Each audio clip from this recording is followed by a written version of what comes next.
And then he says he arrives with another third person, and he introduces this person as coming from the CFC as a captain. And then he says, I'm going straight to the point. We are offering you 5 billion. You are asking price.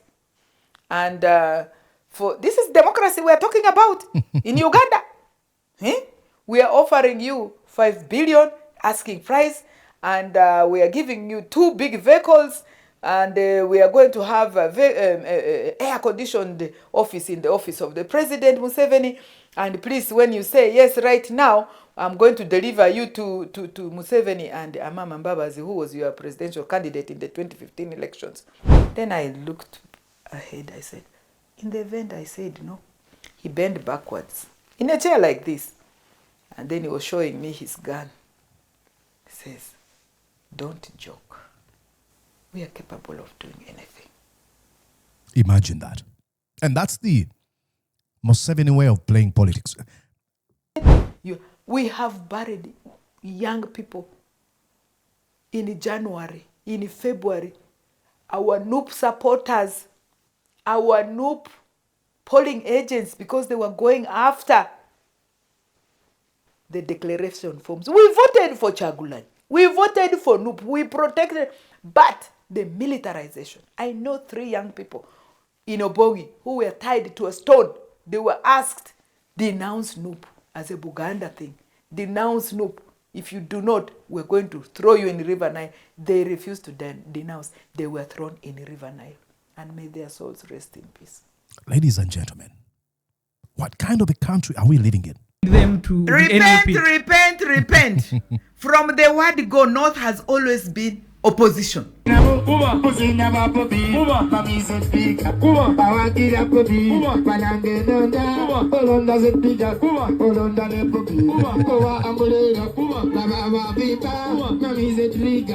going to see now, Bobi Wine is on his way.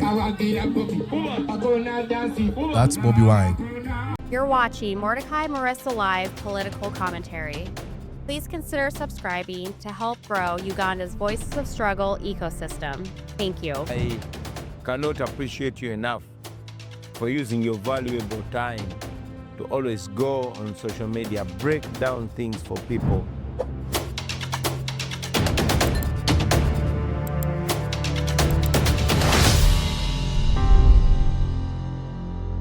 And yes, indeed.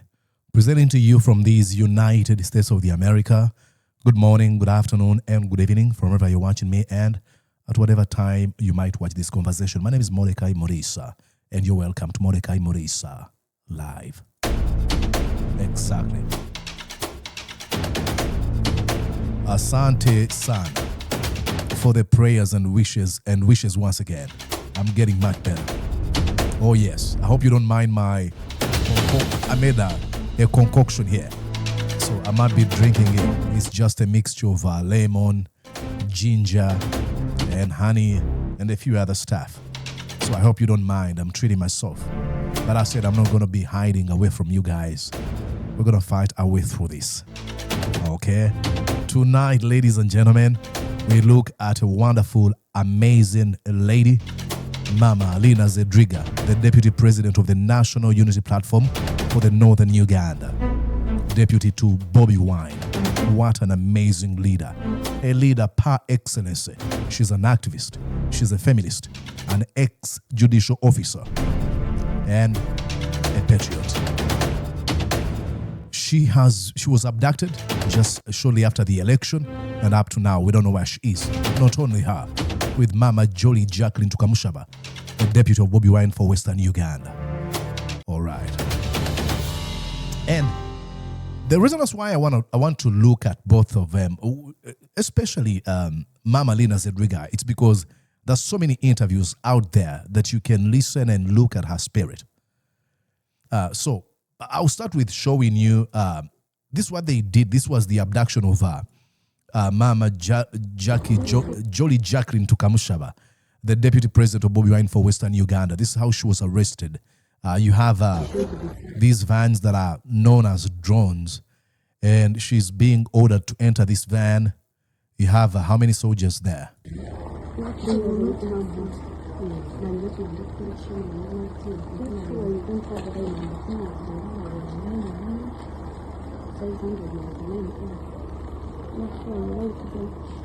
Look at this.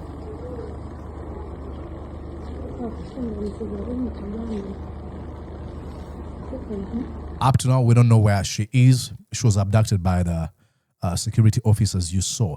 And the Secretary General of the National Unity Platform, none other than David Lewis Rubongoya, posted on his social media platform earlier today. He said, I'll read you here what he said. Read here with me. We are at High Court for habeas corpus hearing for Deputy President Dr. Lina Zedriga Waru Abuku. The state has filed an affidavit claiming they don't have her in detention centers, despite having been picked by security operatives on 15th January in the presence of eyewitness. The abuse of power in this period in Uganda will be studied for a very, very long time. And here, that is the document. It is so sad that abuse of power and the abuse of law in Uganda has become so normalized that it takes just mere statements from the High Court or the Metro. We don't have so and so.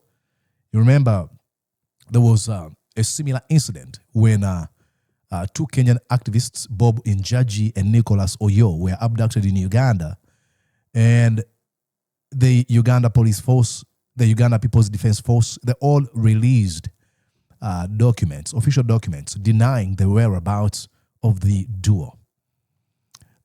Again, concerned lawyers in Uganda went to the High Court to ask for the duo to be released, habeas corpus, dead or alive, only for everyone to say, including the Minister of Internal Affairs, and everyone to say, no, we don't have them. We've checked. Actually, they said they had checked all torture chambers or detention facilities, as they want to call them, detention facilities, and nowhere to be found. And it only took just a few days after all those denials for the president, Yoweri Kaguta Museveni, to come out and say, we've been keeping them in fridge. You could translate that as torturing them. One man completely abusing and embarrassing the rest of other folks who are running these institutions that should be respected. The president said, they've been lying to you. We've been keeping them. Unbelievable. So we're going to look at Lina Zedriga because, like I said, there are so many interviews out there of Mama Lina Zedriga. Let me start with giving you this one that will bring a smile on your face. Bobi Wine was headed for a campaign rally, and Mama Lina Zedriga had, I think they drove ahead of Bobi Wine, and reaching to a point where these guys were dancing and in the mood and vibes of campaigning for Bobi Wine. She started dancing with these guys. Watch here. And you're going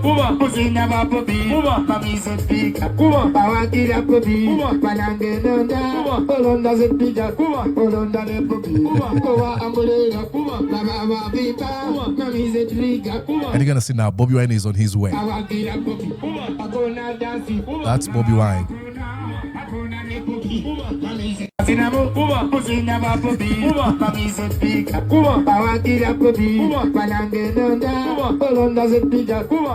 She's an amazing woman, a very free-spirited woman, a patriot. She loves Uganda. That's the kind of an environment we really like, where we respect each other, where we enjoy, celebrate our existence without looking at class. I'll tell you how heartbreaking this clip you just watched is. Both of them, the one that is singing and the one that is dancing, were abducted by the military because of their love and support for Bobi Wine. Unbelievable. Sickening. Look, I do not understand how folks within the NRM regime wake up every day thinking this is okay. It would disturb me. This is wrong. But now you might be wondering why Mama Lina Zedriga was abducted. Just like you'll be wondering about Jackline Tukamushaba. Museveni was abysmally embarrassed. He was exposed in the 2026 elections. He lost, just like it was in 1980, where he was the Katumba Oye of the 1980 election. And out of this embarrassment, he doesn't take loss at all, zero. He decided to revenge with the accusing the deputy president for Bobi Wine in Uganda, Muhammad Mwanga Chivumbi, of terrorism, ordering the abduction of Mama Jackline Tukamushaba and now Lina Zedriga. And the anger of Museveni has been building up for quite some times because Museveni operates in one way: manipulation, like he's manipulated many of our parents who still believe, oh, if Museveni left power, we would have a war in Uganda. And you ask them, do you realize that a man who led to the last war we had in Uganda was Yoweri Kaguta Museveni? After losing the war, after losing the election, he launched a war against the government of Obote. That was the last war we had. And the rest of other wars we had in northern Uganda were rebel groups against the dictatorship and the nefarious plans of Museveni. So who is going to bring war in Uganda unless you say Museveni is actually going to go on and kill people? That's all he knows. But the anger continues to build up because of what this woman stands for. The values that are priceless. The values that are non-transactional.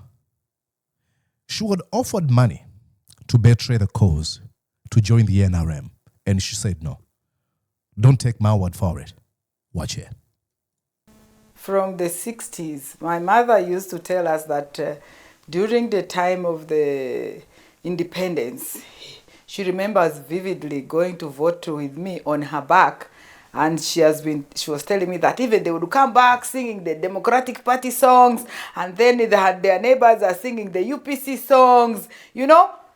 That was where it was like a celebration of the different identities and choices. Exactly. But 2001, we see a degeneration for any alternative identity when it comes to politics. The voice, your power, democracy, going to vote, making sure you influence policies, you're part of it. I voted in the 1980. I was already a young girl and I voted. It was my first time, and you know, the DPs, and my father was the regional campaign coordinator for Dr. Paul Semogrere, who reached up to our village, by the way. Then my late brother David Ondeatra was the UPC in the same home, and it was okay.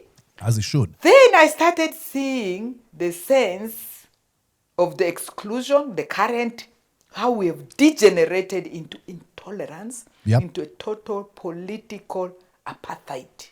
Exactly. Even degenerating to colors.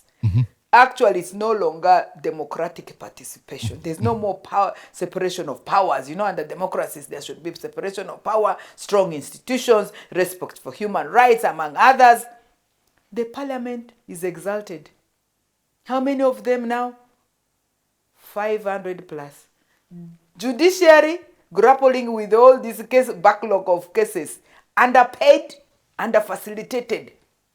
Parliament, our president has said, please, that is Museveni has said, the Brown of Uganda has said that, you know, vote for me, anybody, they can come and sleep, but they can wake up to say yes to my own agenda.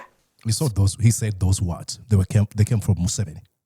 So we have seen the very systemic degeneration of democracy into a one-person decision, which is now being implemented through militarization of political spaces, through monetization of political spaces and participation, through hatred. For example, when I was arrested, we were arrested, the arresting officers who were military men said, you are the people we hate most, NUP.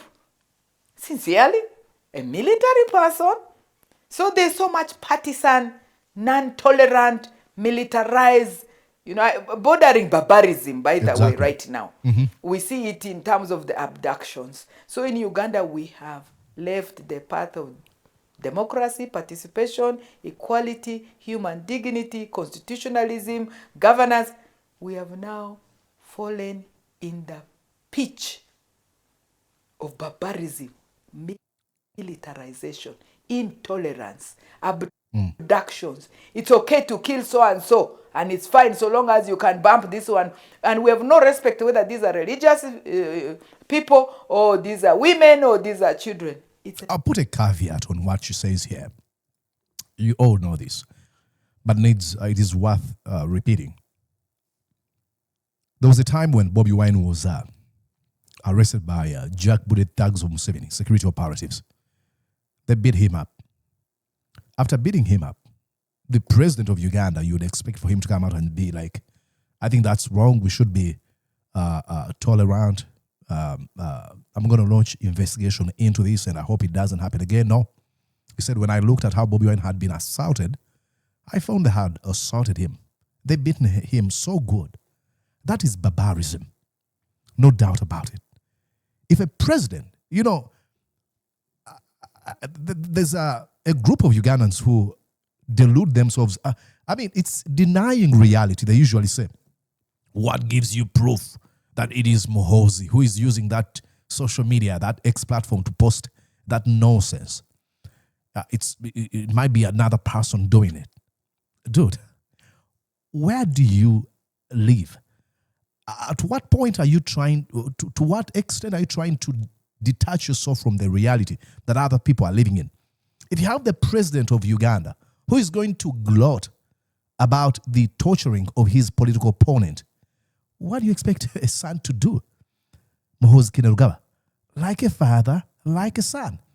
That's why when they abducted, tortured Eddie Mutwe, he posted on his X platform and he was happy about it. So when you say, it might be a different person, you're kidding me. Listen here.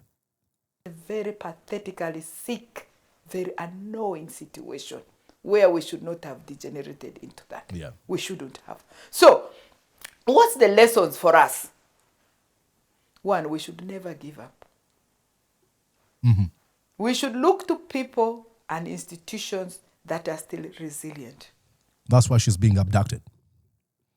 The spirit of never giving up. They took away Karamoja from Museveni. For quite some time, Museveni has been telling lies that, he's got this popular mandate in Karamoja sub-region. And the 2026 campaigns were the last nail in the coffin that exposed him, that there's no support whatsoever. And now, in his senile age, where he's planning nefariously to hand over presidency to his son, he's trying to to break these prominent leaders that have built the spirits of these people in these regions that have for so long been presented as Museveni constituencies. For example, my take about myself, I value myself so much. I love myself, by the way, so much that when I was unveiled in NUP, and in August, I was unveiled April 8th, and in August, this Catholic lawyer comes and offers me, and we were having a lunch appointment. He insisted we meet. And we've been, of course, we're the Lawyers Society together. And we had participated in the last elections together very closely. And then all of a sudden he comes and says, Lina, for this lunch appointment, he's the one who asked. And we met in Kamocha. We met at City Oil. What is that place? Cafe Javas for lunch. He was late. And I was drinking my chicken mushroom soup. And then he says, he arrives with another third person, and he introduced this person as coming from the CFC as a captain. And then he says, I'm going straight to the point. We are offering you 5 billion. You are asking price. And this is democracy we are talking about in Uganda. We are offering you 5 billion asking price, and we are giving you 2 big vehicles. And we are going to have a air-conditioned office in the office of the President Museveni. And please, when you say yes right now, I'm going to deliver you to Museveni and Amama Mbabazi, who was your presidential candidate in the 2015 elections. And I think in his wildest dreams, He did not even expect that I would say no. He was very sure 5 billion. He even scanned through his phone. You know, so and so I brokered, and his was only 600 million. This one, and you know, also the other one is now back. Your former president, for the go forward, he's actually now back, and they are talking together. He's going to bounce back in there. So for you, you are so priceless. So we are going to even make sure you choose what ministry you are going to be in. I held my barrel of soup. I almost poured it on him. Let me confess, truth be told, I was consumed by anger. You know, I'm a very emotional person. My northern reality, the women's fighting, advocacy reality, and all the background. I felt so insulted. So his colleague, who was also drinking soup, saw my body language and my struggles. And then he says, please don't worry. Maybe first you take we give you some time to think through. It may be too abrupt for you. And the lawyer, in his arrogance, says, no, you go and pray. Me, I know you're a very prayerful person. So you go and pray over it. And I know you will pray. But you get to us very, very fast. Then I looked ahead. I said, in the event I said no. He bent backwards in a chair like this. And then he was showing me his gun. He says, don't joke. We are capable of doing anything. Imagine that. And that's the Museveni way of playing politics. You're going to get tired of me saying this. If you're really going to be this ugly, do that. Don't even organize elections. Just be cruel. Be nefarious. Be a bad man you want to be. Why do you want to portray yourself as someone who really... Like if you're going to be a bad person, be a bad person. Don't even try to engage in a posturing of a democrat or statesman. Museveni's way of leading, I don't want to call it misleading, I should say, is coercion, manipulation, domination, violence. That's what they've done. And she went on to mention something that really broke my heart. Listen here. This is a Catholic lawyer, ex-seminarian. So I left my soup and I said, I'm actually going to pray right now on that note. And I went. I don't even know I missed to be knocked by a vehicle because I walked from there to the Catholic church in Kamocha. Yes, the Holy Family. And I went straight to the adoration. And I just laid before the Blessed Sacrament. My emotions running, my anger. I felt my dignity so raped in public. And I was so bitter. I laid everything before the Blessed Sacrament. I fell asleep. I got some peace. But that has not stopped. When I went up north, a number of the young people who around our NUP supporters were bought. They were not bought easily, intimidated. One candidate from Karamoja, she was vibrant, very, very vibrant. They got her mother and said, if you do not step down and accept our offer, we will do what you don't want to know to your mother, whom right now we have.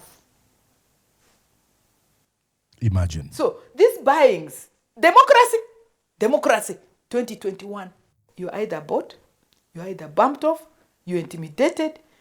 We have buried young people in January, in February. Our NUP supporters, our NUP polling agents, because they were going after